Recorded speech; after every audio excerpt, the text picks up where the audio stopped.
కర్నూలు జిల్లాలో ఆ మధ్యన దొరికినటువంటి ఐఎస్ఐఎస్ భావజాలికుడు ఎవడైతే అబూబకర్ సిద్దికి తీవ్రవాద భావజాలంతో యువతరాన్ని నాశనం చేయాలనుకునేవాడిని మొన్న ఈ మధ్యన అరెస్ట్ చేసి పట్టుకెళ్ళారు కదా. వాడికి సంబంధించి బయటపెట్టినటువంటి అంశం ఏంటంటే బాంబుల తయారీ కోసం ఆంధ్రప్రదేశ్ నుంచి కూడా వ్యక్తుల్ని సమీకరించినట్టు తేల్చారు.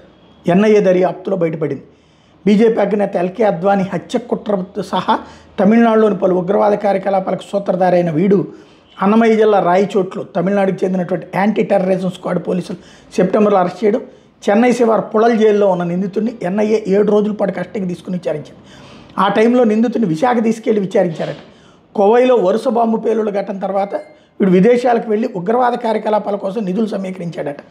స్థిరాస్తి అంటే రియల్ ఎస్టేట్ వ్యాపారం ముసుగులో ఆంధ్రప్రదేశ్లోని పలు చోట్ల పర్యటించి బాంబుల తయారీకి వ్యక్తులను సమీకరించే ప్రయత్నాలు చేశాడన్నటువంటి విషయం తాజాగా ఎన్ఐఏ దర్యాప్తులో తేలింది. ఇప్పుడు ఎంతమంది ఆంధ్రప్రదేశ్లో ఈ తీవ్రవాద భావజాలానికి అట్రాక్ట్ అయ్యారు, వీడి ద్వారా తీవ్రవాద కార్యకలాపాలు ఒక తీవ్రవాదులుగా మారారన్నది ఇప్పుడు కేంద్ర దర్యాప్తు సంస్థ తేల్చబోతోంది.